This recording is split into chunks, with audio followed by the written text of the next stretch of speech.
اب ہمارا تقریری مقابلہ ہے 54 کنٹیسٹنٹس ہیں جو کہ ایک دوسرے سے مقابلہ کر رہے ہیں. 3 کنٹیسٹنٹس روز آتے ہیں, ان میں سے ایک آگے چلے جاتے ہیں, 2 ایلیمنیٹ ہو جاتے ہیں. یہ ہمارا طریقہ کار ہے, اور جو ایلیمنیٹ ہو جاتے ہیں ان کو بھی آپ پرزور فرمائش پر واپس لا سکتے ہیں. واٹس ایپ کیجئے ان کی آئی ڈی کے ساتھ, اور انہیں بھی موقع ملے گا کہ وہ دوبارہ اس کمپٹیشن میں آ سکتے ہیں اور جیت بھی سکتے ہیں.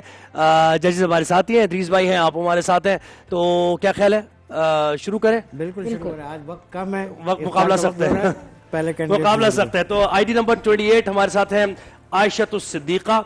عائشہ کہاں سے ہیں آپ؟ جی جی بولیے. جی جی I'm from NED University Karachi. جی. اور ہمارے ساتھ ہیں آئی ڈی نمبر 29 جواد. جواد کہاں سے ہیں آپ؟ کہاں سے ہیں؟ جامعہ علی المرتضی. اور آئی ڈی نمبر 30 تسبیح فاطمہ. جی شہید ملت گورنمنٹ ڈگری کالج. جی. تو یہ جناب ہمارے کنٹیسٹنٹس ہیں, آج مقابلہ کریں گے اور بڑی بھرپور تیاری کے ساتھ آئے ہیں. آج کا موضوع ہے سہتی جاتی ہے ستم بنت حوا. یہ ہمارا آج کا موضوع ہے. ججز کیا خیال ہے اسٹارٹ کیا جائے؟ جی تو لگائیں بھائی. عائشہ الصدیقہ Hello. اسٹارٹ. جس معاشرے میں بنت حوا کی سانسوں پر پہرے بٹھا دیے جاتے ہوں, وہاں زندگی کا جشن نہیں, انسانیت کا ماتم منایا جاتا ہے. صدر علی وقار. حلقہ دام خیال میں ہسپتال کی ایک سرد راہداری ہے کہ جہاں ایک مسیحا انسانیت کا فرض نبھا کر گھر کی جانب روانہ ہے. وہ گھر کہ جہاں ممتا کی آس لیے 2 ننھے فرشتے اپنی پلکیں بچھائے بیٹھے ہیں. سفید لبادہ جو اب بھی اس کے جسم پر موجود ہے, اور ہاتھوں میں شفا کی وہ مہک ہے جو ابھی کئی بجھے چراغوں کو زندگی کی چمک دے کر آئی ہے اور دہلیز سے باہر قدم رکھتی ہے جیسے ہی. مگر افسوس کہ باہر موجود سڑک اب اس شہر کی شاہراہ نہیں بلکہ ایک درندے کی کمی گاہ بن چکی ہے کہ اس کی خطا صرف اتنی تھی کہ اس نے ایک ابن آدم کے انا پرور بت کو پاش کیا تھا کہ ایک کے بعد ایک ساتھ گولیاں ڈاکٹر مہوش کے جسم میں اتار دی جاتی ہیں کہ وہ سفید لبادہ جو مسیحائی کا نشان تھا لمحوں میں اس کے اپنے ہی لہو کا عکس بن گیا. وہ مستے جاں وہ پے کرے شفا, وہ بنت حوا تھی جسے درندگی کے بھور میں درندوں نے کچل ڈالا.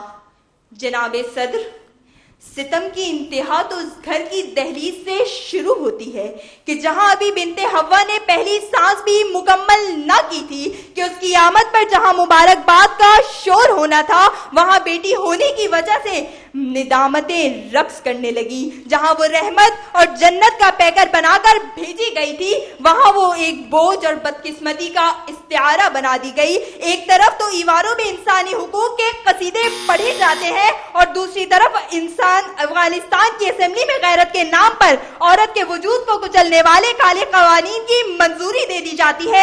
ایپسٹین فائل کے اندھے تالوں کے پیچھے آج بھی بنت حوا کا بچپن نیلام اور معصومیت کا قتل عام ہوتا ہے, اور پھر بھی سہتی جاتی ہے ستم بنت حوا, اور یہ سوال کرتی ہے میرا ہر حرف ہر صدا جرم ہے, بنت حوا ہوں میں, کیا یہ میرا جرم ہے؟ کیا یہ میرا جو ٹائم اب ہو گیا؟ اچھا میں جیسے ایک بات بتا دوں کہ یہ ان کے پاس یہ لکھ کے لائی تھی, ٹھیک ہے, اور وہاں سے یہ دیکھ رہی تھی, مکمل طور پہ وہ دیکھ کے نہیں پڑھ رہی تھی, تو یہ کہ علم میں لانا ضروری ہے. یہ ایکول, جی جی جی جی بالکل ایسی لوگوں کو بھی ظاہر پتہ چل رہا ہے, ایکول اپرچونٹی کا ظاہر ہے. یہ اب آپ کا فیصلہ ہونا چاہیے, بعد میں ہم دیکھیں کہ اس کو آپ کیسے جج کرتے ہیں. یہ ہمارا چالان پوائنٹ ہوگا. جی آپ کی اجازت سے جی جی بالکل ایسے بالکل ہے ایسے ہی کہ پہلے بتا دیا تھا آپ نے, اور ججز نے بھی کہا تھا کہ ہو سکتا ہے, تو میں نے کہا لیکن لوگوں کو, جی میں نے کہا لوگوں کو بتا دوں. ہاں جی, تو جواد آپ تیار ہیں؟ لگائیں جی اسٹارٹ. استحصال.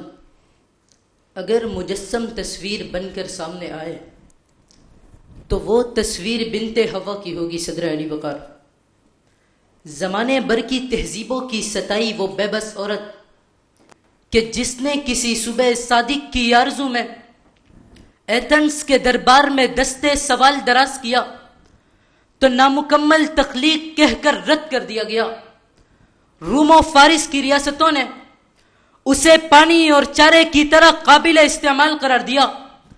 مگر جب اسلام نے اسے ظلم و ستم کی یاغ سے بچا کر ماں، بہن اور بیٹی کے روپ میں مسند عزت پر براجمان کیا تو ہم جدت پسندوں کو یہ بھی گوارا نہ ہوا، سو حوث زادے بجائے اس کی زندگی کے کاسے میں تقدیس کی بیج ڈالنے کے سیاہ راتوں میں سفید جسموں کا جیون سیاہ کرتے رہیں، ستم ڈھاتے رہیں۔ وہ بے بس و بے کس عورت کہ جسے ڈیکوریشن پیس کی طرح 10 روپے کی چیز کی تشہیری بینر سے لے کر ملٹی نیشنل کمپنیوں کی سیلز گرل تک ہوس زدہ نگاہوں کا مرکز بنا کر ستم کا نشانہ بنایا جاتا رہا۔ وہ بے بس و بے کس عورت کہ جس نے کبھی کھلی فضا میں آزادانہ سانس لینے کا سوچا بھی تو فرسودہ روایات کی بیڑیاں اس کے پاؤں کی زنجیر بن گئی اور اسے باپ کی پگڑی اونچی رکھنے کے لیے اپنے خوابوں کو کسی یندی قبر میں دفن کرنا پڑا۔ وہ بے بس و بے کس عورت کہ جسے حلال نکاح کرنے کے جرم میں غیرت کی بینٹ چڑھا کر گولیوں سے بوند دیا گیا تو کبھی ریستورانوں کے استقبالیہ پر تعینات کیا گیا تاکہ ہوس زادے جنسی رالے ٹپکاتے انہی کے خریدار بنے۔ قصے مختصر صدر علی وقار ستم کو تقدیر کا لکھا جان کر صبر کرتی بنت حوا بزبان حال یہ کہہ رہی ہے کہ جبر کو میرے گناہوں کی سزا کہتے ہیں، میری مجبوری کو تسلیم و رضا کہتے ہیں۔ یہ مسیحائی بھی کیا خوب مسیحائی ہے، چارہ گر موت کو تکمیل شفا کہتے ہیں۔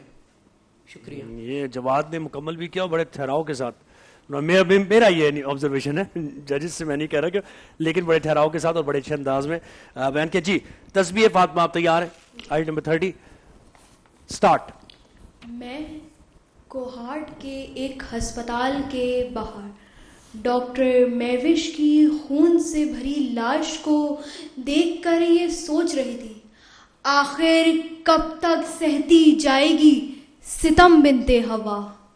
ہسپتال کی وہ خاموش ہوتی سانسیں مجھے سوچنے پر مجبور کر رہی تھی کہ یہ کوئی پہلا منظر نہیں، یہ کوئی آخری منظر بھی نہیں، یہ ایک کہانی ہے جو بار بار لکھی جاتی ہے، صرف کردار بدل جاتے ہیں اور ہر بار سہتی جاتی ہے ستم بنت حوا۔ آخر کب تک ابن آدم غرور و تکبر کے ساتھ بنت حوا کی آواز کو دباتا رہے گا؟ آخر کب تک یہ دستور عام رہے گا؟ آخر کب تک آدم کا بیٹے حوا کی بیٹیوں کا خون بہاتے رہیں گے؟ آخر کب تک سہتی جائے گی ستم بنت حوا؟ صدر علی وقار صدیوں پہلے جہالت سے ڈوبے ہوئے دور میں جہاں بیٹی کو ذلت کا نشان سمجھا جاتا تھا، جہاں بیٹی کی پیدائش ہوتی باپ کا سر شرم سے جھک جاتا تھا، جہاں بیٹی کے پیدا ہوتے اسے زندہ زمین میں دفنا دیا جاتا تھا، اسی جہالت کے ڈوبے ہوئے دور میں جب رسول کریم صلی اللہ علیہ وسلم کی بیٹی پیدا ہوئی تو آپ نے شکر کے سجدے میں سر کو رکھ دیا اور اس سجدے نے عورت کو وہ عزت عطا کی جو کسی معاشرے اور کسی مذہب نے نہ دی، کہ ارشاد رسول کریم ہے کہ ساری دنیا جنت کی مشتاق ہے مگر جنت 4 عورتوں کی مشتاق ہے، شہزادی Fatima al Zahra, Bibi Khadija al Kubra, Bibi Maryam, کہ تو نے پالا ہے موسیٰ کو دربار میں، تیرے آنچل میں عیسیٰ مسیحا پیدا، تو ڈٹی جب تو بیٹی علی کی بنی، شام کے محل میں ایسے خطبہ دیا، پہلوانوں کی شمشیر کند ہو گئی، گر گئے سب کے ہاتھوں سے تیر و تبر، سارے حیران پریشان ڈرتے رہے۔ صدر علی وقار معاشرے کے بد کردار، عیاش، خود غرض مرد ابن آدم ہونے پہ فخر تو کرتے ہیں مگر جب وہ ایک عورت کی عزت کو ایک عورت کی ٹائم از اپ۔ تقریری مقابلہ آپ نے تینوں کنٹیسٹنٹ کو دیکھا کہ انہوں نے اپنے اپنے انداز میں بیان کیا۔ ججز مجھے بتائیے۔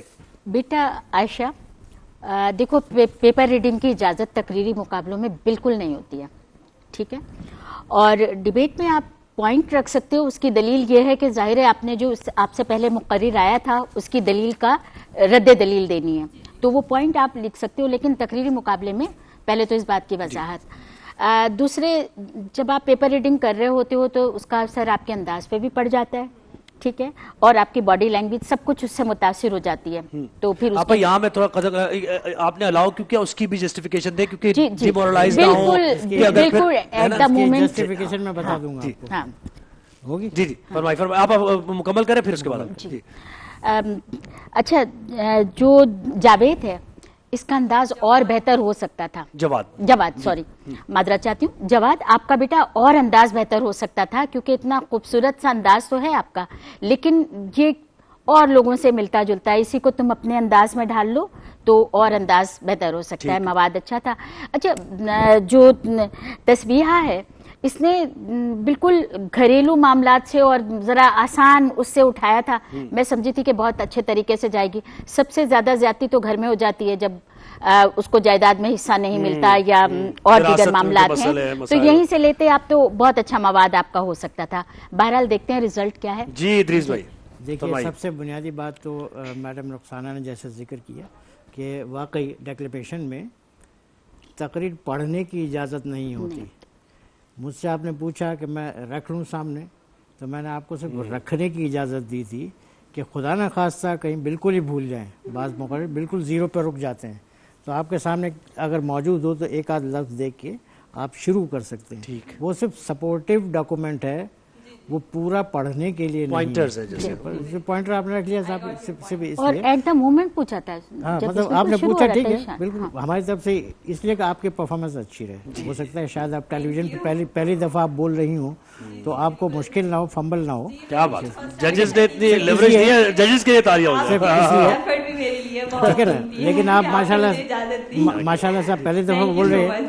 میں زیب بھائی یہ چاہوں گا کہ آپ ان بچوں کو گفٹ دے دے جو کہ آج سلیکٹ نہیں ہو رہے, لیکن آج تحفہ لے کے جائیں گے. اچھا چلیں یہ ادریس بھائی دیکھیں نا, پہلے تو سب سے پہلے عائشہ تو صدیقہ آپ کو دے دیں.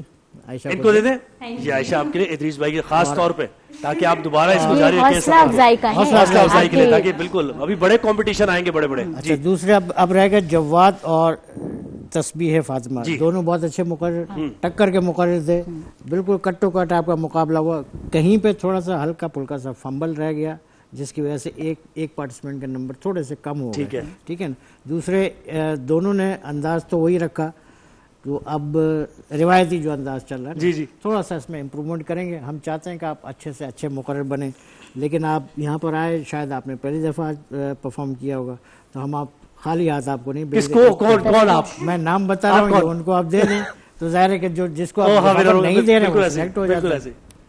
تسبیح فاطمہ کو یہ ملتا ہے ججز کی طرف سے, تاکہ آپ آگے کمپٹیشن میں اچھا پرفارم کریں. تو اس کا مطلب ہے کہ جواد آگے جا رہے ہیں, اور یہ تقریبی مقابلہ جیت لیا ہے جواد نے, اور تسبیح فاطمہ اور آپ جو ہیں وہ ایلیمنیٹ ہوتی ہیں. لیکن آپ کو بھی واپس لا سکتے ہیں لوگ جو دیکھ رہے ہیں. ہاں آپ نے صحیح یاد دلایا, زندگی اگر ہیلدی گزارنا چاہتے تو آپ اپنی لائف کو ظاہر پرسکون ہوگی تو ہیلدی لائف ہوگی. تو سکون برانڈ کو اپنی لائف کا حصہ بنائیے. Pakistan first and only wellness brand ہے یہ, اور گلوبلی ریکگنائزڈ ویلنس برانڈ بھی ہے. تو جناب سکون کی طرف سے بچوں کو گفٹ ہیمپرز, جی تینوں کو ملیں گے, 2 ہر ہیں لیکن تینوں کو ملیں گے.